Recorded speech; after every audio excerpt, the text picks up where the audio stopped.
안녕하세요. 작가 나결입니다. 오늘 여러분과 함께 팔리는 시나리오 쓰기 시즌2 성공하는 시나리오의 법칙 같이 이어서 해보고자 합니다. 저와 함께 3개월 동안 장편 시나리오를 하나 완성하는 프로그램을 진행해 보시고 싶다면 네이버 카페 월간 시나리오에 오시면 오프라인 모임을 통해서 진행하고 있으니까 함께 좋은 시간 가졌으면 하고요.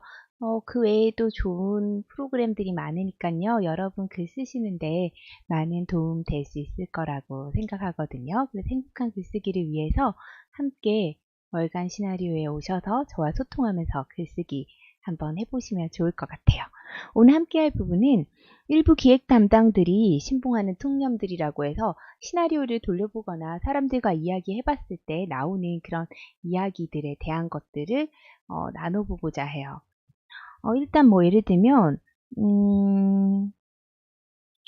대사가 밋밋하다, 주인공에 대한 정보가 불충분하다, 주인공에게 호감이 안 간다, 에피소드만 나열된 듯하다 라는 말들을 하는 경우들이 있는데 이런 경우는 정말로 진짜 시나리오의 진정한 문제점에는 도달하지 못했을 경우가 더 많은 그런 류의 말들이래요. 이런 비판들이 그런 종류가 될 수 있다고 하는데요. 근데 사실은 이 네 가지는 전부 다 캐릭터를 통해서 나오는 문제점이래요. 에피소드만 나열된 듯하다라는 것도 어떤 플롯의 문제라기보다는 캐릭터의 문제일 수 있기 때문에 여러분이 그 부분을 고려해서 한번 보시면 좋겠다고 이야기합니다. 일단 대사가 밋밋하다는 건 무슨 뜻인지 한번 볼게요. 사실 가장 위험한 비판이래요. 형편없는 대사의 특징은 여러 가지가 있는데 그 중에 하나가 밋밋함이래요. 근데 이것은 종이에서 툭툭 튀어나올 것 같은 그런 재치 있는 대사, 빼어난 대사의 특징 중 한 가지 특징일 뿐이래요. 근데 이 밋밋함이람도 어떤 빼어난 대사의 한 가지 특징일 수 있어요. 그런 대사는 예를 들면은 톡톡 튀는 대사가 필요한 경우는 해리가 셀리를 만났을 때 You've got mail 이런 로맨틱 코미디 같은 경우에는 톡톡 튀는 대사가 필요하겠지만요. 만약에 황야의 무법자, 용서받지 못한 자 등 클레이트 이스트우드를 염두에 둔 작품을 쓰고 있다고 하면 톡톡 치는 재미나는 대사를 쓴다는 것은 약간 무의미한 것이 아니냐고 이 책에서는 얘기를 해요.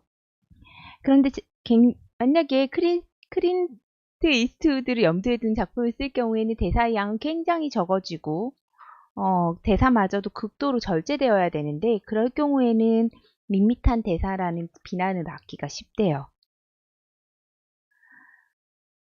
그러나 이런 그 지적을 받았을 때 여러분이 이걸 고려해 보셔야 한다고 하는데요. 뭐냐면 여러분이 캐릭터가 관객의 관심을 끄는데 충분히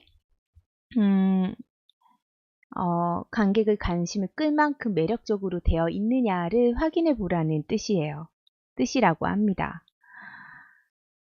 진짜 어떤 대사를 주인공이 밋밋하게 치든 무미건조하게 치든 냉정하게 치든 그냥 응 대답만 하는 주인공이든 간에요.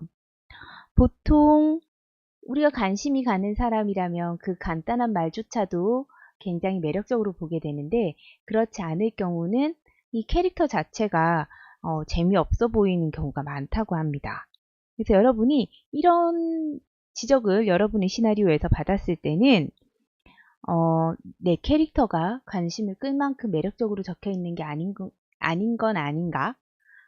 좀 더 매력있게 만들어야 되지 않을까라는 부분에서 고민을 하래요.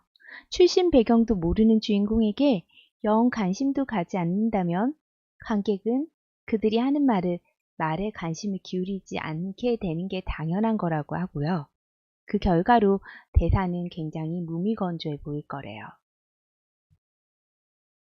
관객들이 캐릭터에 관심을 갖게 되면 관객들은 그 캐릭터의 대사를 인간적인 목소리로 받아들이기 때문에 어떤 만큼 절제되어 있거나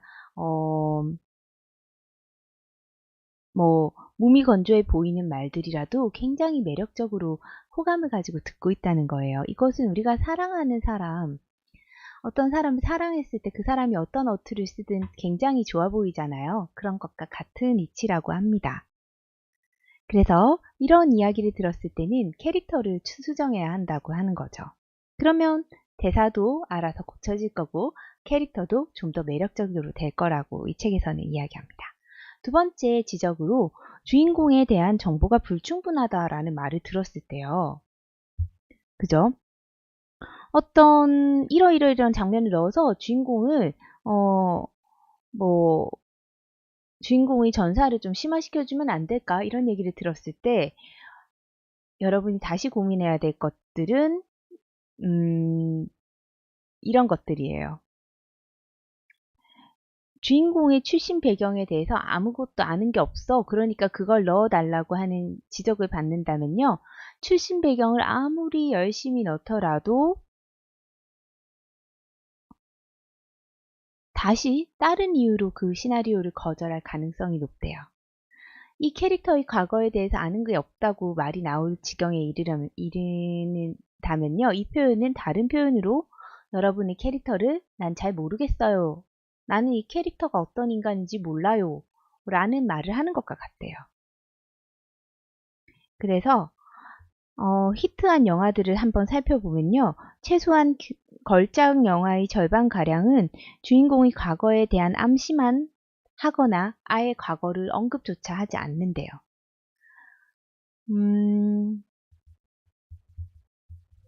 이를테면 도망자는 리처드 캠플 박사의 뒷이야기를 사실상 하나도 얘기하고 있지 않는데요. 박사의 아내가 살해되는 장면이 스크린에 등장한 후에 박사는 범인을 찾아서 노력하면서 영화의 나머지를 보냈는데요. 그런데도 박사의 과거를 알아야 되겠다고 생각하는 관객은 아무도 없다고 합니다.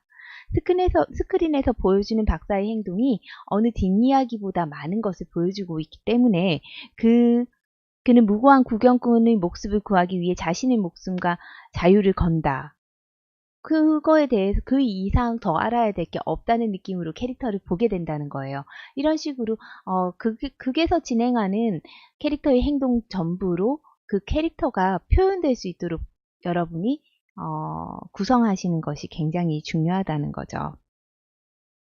사실 어떤 셰인이라는 영화에서 셰인이라는 사내는 어떤지 한번 또 살펴보래요. 관객들은 그에 대해서 아는 게 없지만 알려고 안달내지도 않는데요. 무고한 사람들이 범죄자에게 괴롭힘을 당할 때 그가 어떻게 반응하는지를 알아요. 그리고 그가 보여주는 행동을 보는 것만으로도 충분하다는 거예요. 그 사람이 어떤 사람인지. 그러면 지금 캐릭터의 정체성을 보여주는 방법으로 정말 조심해야 되는 고무오리에 대해서 오늘 여러분과 함께 이야기 나눠보려고 합니다. 캐릭터의 뒷이야기에 대한 고무오리 이론에 대해서 잠시 이야기를 해볼게요. 고무오리는 패티 차예프스키가 고안한 용어인데요. 위기에서 벗어나 한숨 돌린 주인공이나 악당이 그런 신세가 된 거는 3살 때 어머니가 그 고무오리를 뺏었기 때문이라고 말하는 그런 식의 장면들을 말하는 거래요. 작가가 며칠을 몰두해서 써낸 위력 있는 독백이 담긴 장면이 주로 이런 것들이 된다고 하죠. 아, 그때 그녀가 나를 버리지 않았다면 나는 오늘 이렇게 되지 않았을 텐데. 이런 식의 대사들이 바로 그런 거예요.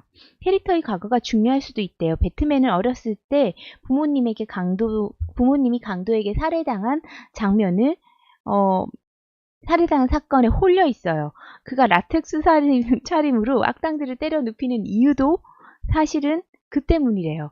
터미네이터의 주인공의 과거는 사실은 미래지만 인류의 처참한 미래가 그가 행동하는 모든 것들을 만들어내는 전사가 되죠. 그 과거가 영화 전체의 목표를 제시를 하죠. 이들 영화에서는 주인공의 과거에 대한 정보가 필요해요. 어떤 경우에요? 영화 전체에 있는 모든 목표를 과거가 설명해 줄 때요. 이 영화가 왜 존재해야 되느냐가 과거에서 비롯됐을 때만이 과거 설명이 필요하다는 거예요. 그래서 배트맨이나 터미네이터 같은 이야기가 시작되기 전에 인물의 전사를 먼저 얘기해 주기도 한다고 합니다. 근데 만약에 주인공에게 더욱 깊은 정서적인 깊이를 부여하기 위해서 이 고무오리 장면을 사용하면 여러분이 큰 실수를 하는 거라고 하는데요.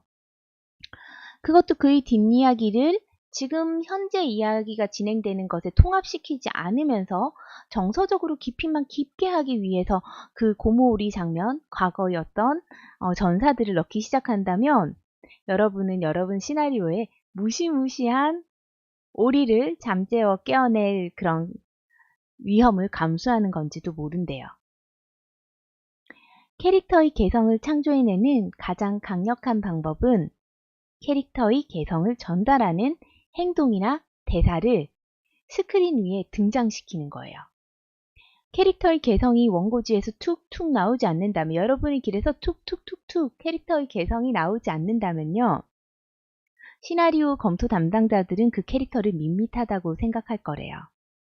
기획 담당원은 주인공의 과거에 대해 더 알려달라고 얘기를 할 테지만 우리가 아무리 과거를 챙겨간다고 해도 그 시나리오는 통과되지 않을 거라는 거예요. 고무오리는 캐릭터의 값어치를 떨어뜨린대요. 그죠? 사실은 영화가 과거의 어떤 정보를 드러내지 않는 편이 정서적으로 더 진실할 수 있는데, 어떤 경우냐면은 스타게이트의 잭 오닐의 예를 들어볼게요. 집에 남겨놓은 권총을 갖고 놀던 아이가 사고로 죽은 후부터 자포자기한 삶을 사는 인물인데요. 그 인물이 오닐이 제임스 스페이더가 연기하는 캐릭터인 다니엘 잭슨에게 이런 사실을 고백하는 장면이 있는데, 영화에서 오닐은 자살하듯 무모한 행동을 한다는 사실은 이야기 전개에서 중요한 역할을 담당하는 것 같아요. 그러나 그가 왜 그래야 되는지는 사실 이 영화에선 중요하지 않거든요. 오닐이 다니엘 잭슨을 경멸한다는 걸 감안하면요, 오닐이 이 자신의 죄책감과 수치심을 이런 상대자에게 이야기를 할 수가 없다는 거예요. 그렇지만 반드시 정서적인 이유로 오닐이 이것을 이야기하는 장면을 넣어야 되기 때문에, 단지 그 이유로 다니엘 잭슨은 오닐이 그런 죄책감과 수치심을 고백하는 장면을 넣었다는 거예요. 근데 사실은 그런 장면을 넣지 않는 게 정서적으로 더 진실하다는 거죠. 오닐이 그런 망나니가 될 수밖에 없는 그럴듯한 이유를 단지 관객에게 보여주기 위해서 혼자서 엉뚱한 상황에서 독백을 한다거나, 그 얘기를 들을 법하지 않는 사람을 갑자기 만나서 만난 지 이틀밖에 안 된 사람에게 자신의 인생 전사를 설명하는 캐릭터를 여러분이 만든다면요, 그거는 굉장히 큰 위험한 고무오리를 여러분 영화에 삽입시키는 그런 순간이 된다고 합니다. 정말 잘된 예로 델마와 루이스를 들어볼게요. 델마와 루이스는 고무오리가 결코 모습을 나타내지 않는 훌륭한 사례래요.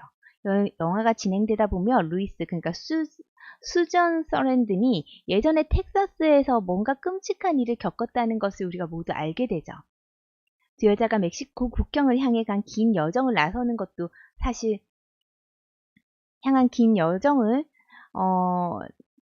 나서는 것도 그것 때문이죠. 루이스가 텍사스에서 강간을 당했는데 법이 전혀 그런 사실을 믿지 않았음이 틀림없다고 관객들은 루이스 입으로 듣지 않았지만 그 내용을 알 수가 있거든요.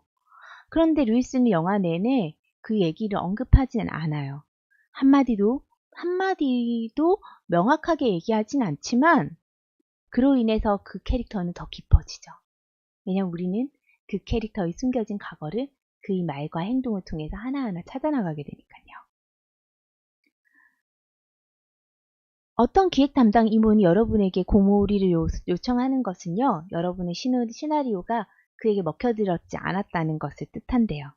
그들에게 고무오리를 주지는 말아요. 대신 캐릭터를 드러낼 수 있게끔 각각의 장면에 정확한 초점을 맞춰서 시나리오로 돌아가서 신 하나하나를 면밀히 검토해 보시래요.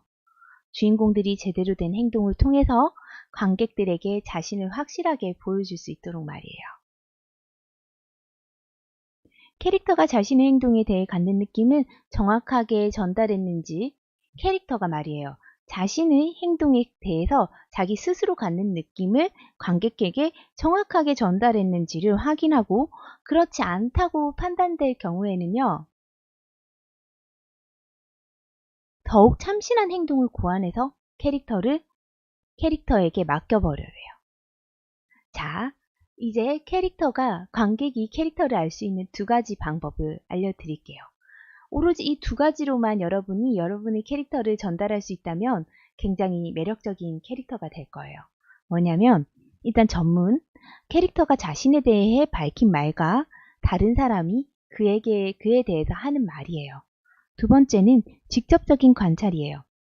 관객들이 보는 캐릭터의 행동, 캐릭터가 다른 사람과 나누는 대화들이에요. 행동은 대사보다 더 큰 목소리를 가지거든요. 그래서 저는 학생들을 가르칠 때 대사가 4줄 이상 길게 늘어질 경우는 반복적인 의미와 감정을 가진 대사들이 있기 때문에 그것들을 줄이고 한 번에 바꿀 수 있는 어떤 행동 하나로 바꿔보라고 교체를 하라고 얘기를 해요. 그래서 아무리 누군가가 옆에서 그 남자는 정말 착한 사람이야, 좋은 사람이야, 얘기를 하더라도 그 남자가 상스러운 말을 딸에게 퍼붓는 장면 하나만 들어가면 그 앞의 모든 대사들은 그냥 무너져 버리는 거래요. 왜냐하면 행동은 대사보다 더 큰 목소리를 내니까요. 여러분이 여러분 캐릭터를 설명하기 위해서 하나부터 10까지를 다 말로 설명하려고 하시지 말고요. 그걸 표현할 수 있는 어떤 행동, 그의 감정이 담긴 행동을 보여주시면 여러분의 캐릭터는 관객들에게 더 확실히 전달이 될 거라는 이야기였습니다. 그래서 오늘 한번 여러분이 쓰시려는 캐릭터나 여러분이 썼던 캐릭터에게 고무우리가 없나, 쓸데없는 고무우리를 내가 손에 쥐어준 건 아닌가 한번 확인해 보시면 좋을 것 같아요. 우리가 살면서 말이에요. 자신의 행동보다는 말로 많은 사람들이 자신을 평가하거나 또 내가 내 자신을 말로 표현할 때가 있어요. 작가로서 산다는 거는 어쩌면 내 글을 통해서 내